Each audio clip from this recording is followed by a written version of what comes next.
রংপুরে ত্রয়োদশ জাতীয় সংসদ নির্বাচনে প্রার্থিতা প্রত্যাহারের শেষ দিনে ১০ দলীয় জোটের ২ প্রার্থী আনুষ্ঠানিকভাবে তাদের মনোনয়ন প্রত্যাহার করেছেন। সোমবার বেলা ১টার দিকে জেলা প্রশাসক কার্যালয়ের হলরুমে জেলা রিটার্নিং কর্মকর্তা মোহাম্মদ ইনামুল আহসানের কাছে তারা আনুষ্ঠানিকভাবে প্রার্থিতা প্রত্যাহার করেন।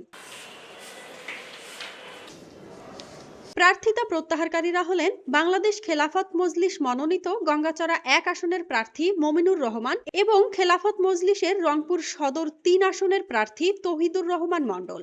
এ সময় তারা জানান, কেন্দ্রীয় সিদ্ধান্ত অনুযায়ী জোটের বৃহত্তর স্বার্থে নির্বাচনী মাঠ থেকে সরে দাঁড়িয়েছেন তারা। ১০ দলীয় জোটের সিদ্ধান্তে রংপুর ১ আসনে জামাত ইসলামের প্রার্থী অধ্যাপক রায়হান সিরাজি ভাইকে আসনটা দেওয়া হয়েছে। আমি ওনার পক্ষ নিয়ে ইনশাল্লাহ কাজ করব। এই জন্য আমাদের পক্ষ থেকে আমাদের দলের পক্ষ থেকে আমাকে নমিনেশন প্রত্যাহারের জন্য নির্দেশ দিয়েছে, সেই জন্য আমি প্রত্যাহার করলাম। খেলাফত মজলিস মনোনীত সংসদীয় আসন ২১ রংপুর ৩ থেকে মনোনয়ন নিয়েছিলাম। দলীয় সিদ্ধান্তের কারণেই আমি প্রত্যাহার করছি।